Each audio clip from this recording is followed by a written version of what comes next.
अन्य महत्वपूर्ण समाचार આવી રહ્યા છે। પાટણના સિદ્ધપુરના ધારાસભ્ય અને કેબિનેટ મંત્રી બળવંતસિંહ રાજપૂતે પણ મતદાન કર્યું છે। સિદ્ધપુર નર્સિંગ કોલેજ ખાતે બળવંતસિંહ રાજપૂતે પત્ની સાથે મતદાન કર્યું છે। મંત્રી બળવંતસિંહે લોકશાહીના પર્વની ઉજવણી કરી લોકોને મત આપવા માટે પણ તેમણે અપીલ કરી છે। તો મતદાનનો દિવસ છે, અચૂક મત કરવું જોઈએ તે અપીલ તેમના દ્વારા પણ કરવામાં આવી છે। લોકશાહીનું મહાપર્વ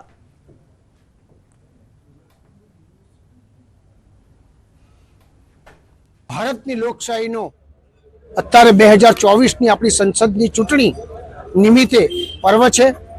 એ પર્વમાં તમામ મતદાર ભાઈઓ જ્યારે મતદાન કરતા હોય એ જ નિમિત્તે એ જ ભાગરૂપે મેં અને મારી મિસિસ ભીખીબાએ મેં મતદાન કર્યું છે। મિત્રોના માધ્યમથી હું પણ બધાને અપીલ કરું છું કે બધાએ 100% મતદાન કરવું જોઈએ। તો જામનગરમાં ભર ઉનાળે ભર બપોરે મતદાન થઈ રહ્યું છે અને મતદાતાઓ પણ ઉત્સાહભેર આવી રહ્યા છે। મહિલાઓ આકરા તાપમાં મતદાન માટે અહીંયા ઉમટી પડી।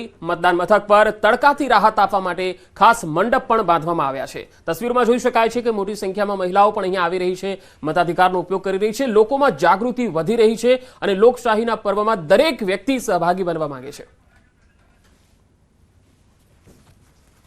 જામનગર લોકસભા બેઠક ઉપર તડકા વચ્ચે મતદાન થઈ રહ્યું છે। ઉનાળાની ગરમી વચ્ચે પણ મતદારો છે તે ભર બપોરે આવી રહ્યા છે। જે પ્રકારના દ્રશ્ય આપ જોઈ રહ્યા છો, જામનગરમાં મહિલાઓ છે તે હાલ આવી પહોંચી છે અને જે હાલ મતાધિકારનો ઉપયોગ છે તે પણ કરવામાં આવી રહ્યો છે। જે મહિલાઓ છે એમની સાથે જ વાત કરીશું। શું કહેશો, તડકા વચ્ચે મતદાન, એક તરફ તડકો પણ છે અને ઉપર છાયાની પણ વ્યવસ્થા?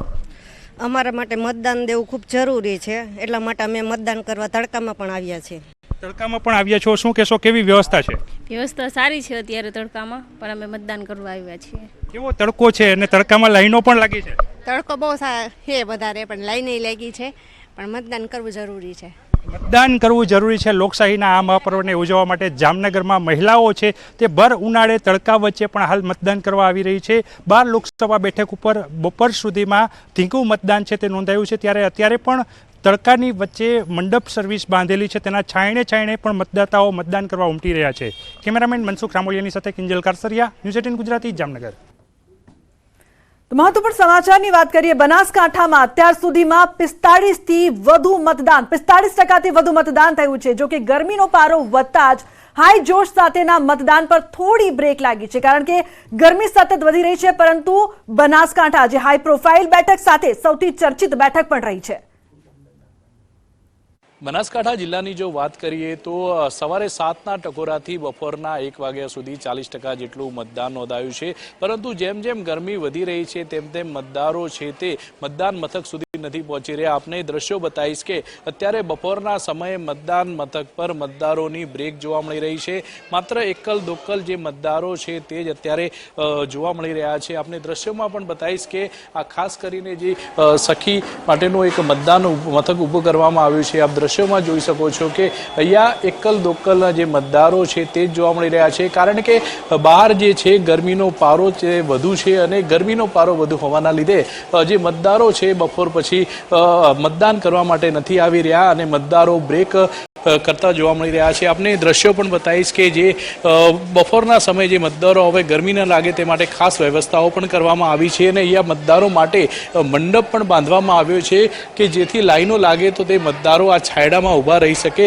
તે ઉપરાંત આપણે બીજા પણ દ્રશ્યો બતાવીશ કે મતદારોને પીવાના પાણીની પણ વ્યવસ્થા કરવામાં આવી છે, કારણ કે ગરમી વધુ હોવાના લીધે ડિહાઇડ્રેશન ના થાય તે માટે પીવાની વ્યવસ્થા પાણીની કરવામાં આવી છે। તે ઉપરાંત મેડિકલની ટીમો અને 108ની ટીમોને પણ એલર્ટ રાખવામાં આવી છે કે કોઈ મતદાર જો ગરમીના લીધે ચક્કર આવે અથવા પણ તેની તબિયત લથડે તો તેમને તાત્કાલિક સારવાર આપી શકાય। આમ બપોરના સમયે અત્યારે મતદાન મથક પર બ્રેક જેવો માહોલ જોવા મળી રહ્યો છે। કિશોર તુવર, ન્યૂઝ 18 ગુજરાતી, બનાસકાંઠા। महत्वपूर्ण समाचारनी बात करिए तो प्रख्यात एड एजेंसी वन एडवर्टाइजिंगना हेड विभूतिबेन भट्टना पतिए मतदानનું અનોખું ઉદાહરણ પૂરું પાડ્યું છે।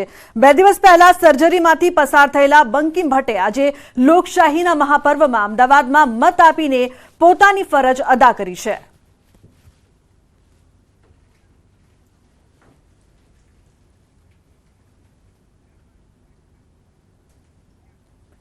તો ચર્ચાને આગળ વધારીએ. ભાજપ તરફથી શ્રદ્ધા ઝા જોડાયા છે, તેમની સાથે વાત કરીએ, ચર્ચા યથાવત કરીએ.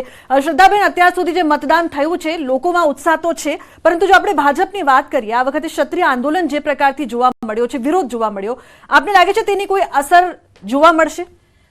ના, એની બિલકુલ અસર જોવા એટલા માટે નહીં મળે કારણ કે ભારતીય જનતા પાર્ટી હંમેશા જાતિવાદની રાજનીતિ ક્યારેય નથી કરી. ભારતીય જનતા પાર્ટીએ આદરણીય વડાપ્રધાન શ્રી નરેન્દ્રભાઈ મોદીજીના નેતૃત્વમાં આપણે જોઈ શકીએ છીએ કે હંમેશા અમે વિકાસની વાત કરી છે અને વિકાસની રાજનીતિમાં અમે માનીએ છીએ. અત્ર તત્ર સર્વત્ર અને સર્વ સમાજને સમરસ વિકાસ આદરણીય વડાપ્રધાન શ્રી નરેન્દ્રભાઈના નેતૃત્વમાં દરેકે દરેક સમાજને મળ્યો છે ને નરી આંખે જોઈ શકાય એ વાસ્તવિકતા છે. એટલે જાતિવાદની રાજનીતિ આપણે માનતા નથી અને અમે એવું બિલકુલ માનીએ છીએ કારણ કે દરેકે દરેક સમાજને ક્યાંક ને ક્યાંક વિકાસ વાલો છે. દરેકે દરેક સમાજને પ્રધાનમંત્રી શ્રી નરેન્દ્રભાઈ મોદીજી ઉપર વિશ્વાસ છે. દરેક સમાજને ખબર છે કે આ વ્યક્તિ આવશે અને ભારતીય જનતા પાર્ટી જો શાસનમાં છે ત્યાં સુધી અમારા બધાના માટે વિચાર કરવામાં આવશે. એટલે જાતિવાદની રાજનીતિ નહીં કરીને વિકાસની રાજનીતિ ને રાષ્ટ્રવાદની જે રાજનીતિ છે એ ડેફિનેટલી રંગ લાવશે. એટલે જાતિવાદના જે પણ નાના મોટા આપણે તમે જેમ હમણાં પર્ટિક્યુલર એક સમાજની વાત કરી તો એ સમાજ પણ હંમેશા ભારતીય જનતા પાર્ટીની સાથે રહ્યો છે અને આગળ પણ રહેશે. બિલકુલ. હવે શિરીષભાઈ આપની પાસે આવી, શ્રદ્ધાબેને જે રીતે વાત કરી કે રાષ્ટ્રવાદનો મુદ્દો છે એ બીજેપી લોકોની વચ્ચે લઈને ગઈ, પણ જમ્મુ કાશ્મીરનો મુદ્દો પણ ખૂબ હાવી રહ્યો. 370 ને પણ ખૂબ રેલીઓમાં ભાજપના નેતાઓ બોલતા હતા. પણ સવાલ એ છે કે કાશ્મીર ખીણની જે 3 લોકસભા બેઠક છે એમાં ભાજપના ઉમેદવાર જ નથી. તમને શું લાગે છે, શું કારણ?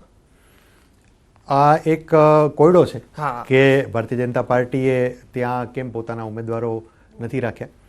પણ એક વસ્તુ છે, એ હવે બીજેપીની શું સ્ટ્રેટેજી છે ભારતીય જનતા પાર્ટી વધારે સારી રીતે કહી શકે. બટ અલ્ટિમેટલી જે એમણે ગયા વખતના ચૂંટણી ઢંઢેરામાં પણ વાત કરી હતી કે 370 અને રામ મંદિરના મુદ્દા, એ બંને મુદ્દાઓને એમણે બહુ ટેક્ટફુલી હેન્ડલ કર્યા. રામ મંદિર બની ગયું, 370નો ઇસ્યુ પણ એમણે સોલ્વ કર્યો. એનો જે એક નેરેટિવ સેટ કરવાની વાત છે, ભલે ખીણમાં કદાચ એમણે પોતાના ઉમેદવાર ઉભે નથી રાખ્યા એ જુદી વસ્તુ છે, પણ એ જે નેરેટિવ છે એ ઓવરઓલ હું આખા દેશની વાત કરું છું કે ભારતીય જનતા પાર્ટી એમ કહે છે કે અમે રાષ્ટ્રવાદી પાર્ટી છીએ અને અમે આટલી વસ્તુઓ કરવાના છીએ, એ કરી દીધી છે. એ સેટ કરવા માટે એ ઘણી એને હેલ્પફુલ થયું છે. હવે એ it's a part of their strategy કે એમણે કેમ ત્યાં હા, એટલે 370 નો જે મુદ્દો દરેક જગ્યાએ ઉછળે છે. શ્રદ્ધાબેન, તમે કોઈ ટિપ્પણી કરશો? કેમ કે 370 તમે બધી જગ્યાએ રેલીઓમાં મેં જોયું છે કે બહુ ફૂલ ફેઝમાં ભાજપ બોલે છે કે અમે 370 નાબૂદ કરી, તો પછી ખીણમાં કેમ ચૂંટણી લડતા ગભરાય છે? તમે ને મને ને આપણને બધાને ખબર છે કે 370 ની કલમ એ શું વસ્તુ હતી અને એ હટાવવી એ બહુ મોટી વસ્તુ હતી ને ભારતીય જનતા પાર્ટી જ્યારથી અસ્તિત્વમાં આવી ત્યારથી એના સંકલ્પ પત્રમાં, અમારા સંકલ્પ પત્રમાં લખ્યું હતું કે અમે 370 ની કલમ હટાવી ને અમે સાબિત કરી બતાવ્યું. 370 ની કલમ હટી પણ ગઈ. ત્યાં અમન અને શાંતિ આપણે જોઈ શકીએ છીએ. G20 સમિટ પણ ત્યાં યોજાય છે. શાંતિથી સર્વ કહેવાય ને કે એકદમ સમરસ રહીને બધા લોકો શાંતિ અને સલામતીથી જીવન જીવી રહ્યા છે. હવે તમે વાત કરો છો ખીણમાં ઉમેદવાર ઉભા રાખવાની, તો એ જેમ ભાઈએ કીધું એ સ્ટ્રેટેજી જે હોય અમારા શીર્ષસ્થ નેતૃત્વની એ સ્ટ્રેટેજી હોઈ શકે, એ વિશે હું ટિપ્પણી ન કરી શકું. અમિતભાઈ, તમે શું કહેશો? પંકજભાઈ, જે રીતે કલમ 370, ટ્રિપલ તલાક જેવા મુદ્દાઓ પર ભારતીય જનતા પાર્ટીમાં મોદી સરકારમાં જે સુધારા થયા અને જે રીતે આખા દેશના ચૂંટણીના મુદ્દાઓમાં આ બે બાબતોનો આગળ કરવામાં જો આટલી બધી લોકપ્રિયતા તો હું તો માનું નરેન્દ્ર મોદી સાહેબે વારાણસીની બદલે કાશ્મીરમાંથી પોતે ઉમેદવારી કરવી જોઈતી હતી. જો ખરેખર જો ટ્રિપલ તલાકના લીધે મુસ્લિમ મહિલાઓનું જીવન ધોરણ સુધર્યું હોય અને મોદીજીને એવો વિશ્વાસ જ હોવો જોઈએ કે ભાઈ આનાથી એમના જીવન ધોરણમાં સુધારો થયો છે, કલમ 370 હટાવવાથી ત્યાંના નાગરિકોને ફાયદો થયો છે, તો ચોક્કસ એ લોકો વારાણસીની જેમ મોદી સાહેબને લીડ આપત. આ કદાચ ભારતીય જનતા પાર્ટીના સંગઠનની ક્યાંક નબળાઈ ગણો, ત્રુટી ગણો કે એમણે મોદીજીને કાશ્મીરમાંથી ના લડવાનો નિર્ણય લીધો, એ બાબતે તેમનું સંગઠન જ કહી શકે. પણ જો આટલા બધા મુદ્દા હતા અને જો આ જ મુદ્દા ઉપર ચૂંટણી હતી તો મોદીજીએ મારું માનવું છે કે કાશ્મીરથી નિર્વિવાદ રીતે એ જીતી જાય, એની બદલે એનો એકેય ઉમેદવાર નથી. અને જે વિકાસ મોડલની વાત થાય છે તો આખા દેશની મહિલાઓને ખબર છે કે 2014 પહેલા એમને જે ગેસનો સિલિન્ડર 400 રૂપિયામાં મળતો હતો એ આજે 1100માં મળે છે.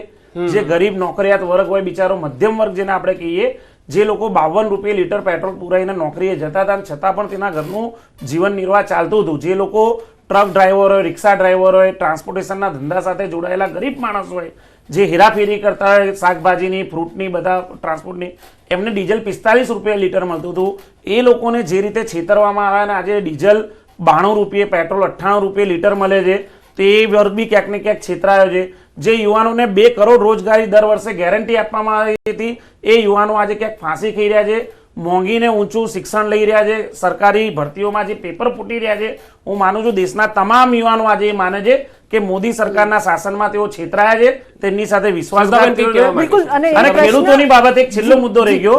આપણે જ્યારે આ ચૂંટણી 2014 હતી ત્યારે મોદી સાહેબના ભાષણોમાં જોયા, ખેડૂતો, મારે કિસાન ભાઈઓ, आपकी 2022 में आपकी आमदनी दुगनी हो जाएगी. 2022 સુધીના 2014 થી 2024 સુધીના 10 વર્ષના મોદી શાસનના ખેડૂતોના મૃત્યુના, ફાંસીના, આત્મહત્યાના આંકડા જોઈ લો. અને જે રીતે 3 કાળા કાયદા લાવવામાં આવ્યા ખેડૂતો વિરુદ્ધ, અને જે 700 ખેડૂતોની હત્યા કરવામાં આવી મોદી સરકાર વિરુદ્ધ, હું માનું છું આ બધા જ પ્રશ્નો આજે આ મતદાનમાં સામે આવીને ઉભા રહેશે અને પરિવર્તન માટે મતદાન. શ્રદ્ધાબેન, આપની પ્રતિક્રિયા આપો એ પહેલા એ વાતનો પણ જવાબ હું જાણવા માંગીશ, જે વાત અત્યારે અમિતભાઈએ કહી કે વારાણસીની જગ્યાએ કાશ્મીરમાંથી નરેન્દ્ર મોદીજીએ ઉમેદવારી નોંધાવી જોઈતી હતી. ભાઈએ વાત કરી અમારા, એટલે કે આપણા સૌના પ્રધાનમંત્રી શ્રી નરેન્દ્રભાઈ મોદીજીની ઉમેદવારી વિશે, અને વાત કરી અમારા સંગઠનની વિશે. તો અમારામાં તો જો ભાઈ, અમે સંગઠનના સંસ્કાર યુક્ત પાર્ટી છીએ. અમારે સંગઠન સર્વોપરી છે. એટલે સંગઠન જે નિર્ણય લે એ નિર્ણય અમારા પ્રધાનમંત્રી શ્રી પણ શિર ઉપર લગાડે છે. બીજી વાત એમણે કરી કે કાશ્મીરથી કેમ ન લડ્યા. જો ભાઈ નરેન્દ્રભાઈ મોદીજી વારાણસીથી લડ્યા હતા અને આ વખતે પણ વારાણસીથી જ લડવાના જ હતા, એ જગજાહેર હતું. પણ હા, એમના જે પણ છે નેતા, જે રાજકુમારજી છે, એ ક્યાંથી લડવાના હતા એ તો છેલ્લે સુધી પણ નક્કી નહોતું. એટલે છે ને, પહેલા તો એમને એવું કહો કે રાહુલભાઈ ક્યાંથી લડવાના હતા એ તમને ખબર હતી. અમેઠીથી હાર્યા, 2 વખત 2 જગ્યાએથી ટિકિટ ભરી. આ વખત પણ છેલ્લે સુધી તો ક્યાંથી શું કરવાના છે એ મીડિયાથી લઈને એમને પોતાને નથી ખબર કે રાહુલભાઈ ક્યાંથી લડવાના છે. બાકી વાત સંગઠનની જો તમે કરો છો તો ભારતીય જનતા પાર્ટી સંગઠનની પાર્ટી છે. ભારતીય જનતા પાર્ટી જનતાની પાર્ટી છે. એટલે જનતાને શું જોઈએ છે ને, પાર્ટીને એ જનતાના, એટલે કે અમારા ભારતની છેવાડાના માનવી સુધી પહોંચવાનો અમારો પ્રયાસ છે. અમારા શીર્ષસ્થ નેતૃત્વથી લઈને નાનામાં નાનો કાર્યકર્તા પૂર્ણ પ્રમાણિકતાથી દરેક સરકારની યોજનાઓ છેવાડાના માનવી સુધી પહોંચાડવા માટે કાર્યરત છે. જી, એટલે મોંઘવારીનો મુદ્દો નથી શ્રદ્ધાબેન, એવું તમે કહો છો? ના, હું પંકજભાઈ, એ ભાઈ જે મુદ્દાની વાત કરી રહ્યા છે, ઇલેક્શનની વાત કરે છે. હર હંમેશા તમે જો, મેં આગળ પણ ડિબેટમાં આ પ્રશ્નો એ લોકો બહુ બધી વખત બોલ્યા, અત્યારે બી બોલશે જ અને આગળ બોલશે જ ભાઈ, કે ભાઈ નરેન્દ્રભાઈ મોદીના એ ખબર નહીં કેમ એમને આ નામ બહુ ચૂબે છે, અને સ્વાભાવિક છે, ચૂબી શકે. એ હંમેશા આ લોકો આ પ્રશ્ન ઉઠાવે છે કે નરેન્દ્રભાઈ મોદીના નામે ઇલેક્શન જીતી જાઓ છો. મને એમ કહો કે નરેન્દ્રભાઈ મોદીનું નામ તો છે જ, પણ એમનું કામ પણ બોલે છે ને, એટલા માટે જનતા વોટ આપે છે ને. મહિલાઓની એમને વાત કરી તો મહિલાઓના મનમાં મોદી છે, કારણ કે મોદીજી જાતિવાદની વાત નથી કરતા. મોદીજી મહિલાઓને સુરક્ષા પણ આપે છે, મોદીજી મહિલાઓને અનામત પણ આપે છે, મોદીજી મહિલાઓને પ્લેટફોર્મ આપે છે, તકો આપે છે, મોદીજી મહિલાઓને પોતાના ઘરના ઘર પણ આપે છે. મોદીજી અને મોદી સરકાર મહિલાઓને કેટલું સન્માન આપે છે, ગુજરાતના ક્ષત્રિય સમાજના આંદોલનમાં આપણે જોઈ લીધું છે. એના પર હું વારંવાર ટિપ્પણી કરવા નહીં માંગુ, એ ગુજરાત અને દેશની જનતા જોઈ રહી છે. પણ પંકજભાઈ, એક એક્ઝામ્પલ, હું વચ્ચે શ્રદ્ધાબેન નથી બોલ્યો, આપ બી ના બોલતા. આપને નવી ગાડીનું સ્ટીયરિંગ હાથમાં આપે પંકજભાઈ, તો કદાચ ટેસ્ટિંગ માટે આપણે રિવર્સ ગેરમાં ચેક કરીએ, ઇટ્સ ઓકે, પણ પછી તો ગેર પાડવો પડે કે નહીં? આ તો એવું મોદી શાસન આવ્યું છે કે રિવર્સ ગેરમાં જ ચાલે છે. ગેસનો બાટલો 400 હતો, એનો 1100 થઈ ગયો. પેટ્રોલ 52-55 હતું, એનું 98 થઈ ગયું. જે ડીઝલ 45 હતું, એ આજે 92 થઈ ગયું. રોજગારી 2 કરોડ આપવાની વાત હતી, એની બદલે માઇનસમાં થઈ. એટલે ક્યાંક મોદી સરકારનો રિવર્સ ગેર ચાલી રહ્યો છે. ગાડી કઈ દિશામાં ચલાવી, આગળ ફ્રન્ટ ગેર છે એ ભૂલી ગયા લાગે છે. મોદી સરકાર અને ભાજપની સરકાર 10 વર્ષના 2 ટર્મના શાસનમાં ભૂલી ગઈ હતી કે ગાડીમાં રિવર્સ ગેરથી ગાડી ના ચાલે, ટોપ ગેરથી ગાડી ચાલે. એ ગેર હવે જનતા એમને આ મતદાન કરીને યાદ અપાવશે. બીજી બાબત કે જે વારંવાર રાહુલ ગાંધીને શહેજાદા બિલકુલ આપણે ચર્ચા યથાવત કરીશું. હાલ બ્રેક માટે રોકાઈશું, પરંતુ ન્યૂઝ 18 ગુજરાતી પર ઇલેક્શનની પડપડની અપડેટ્સ જોતા રહો.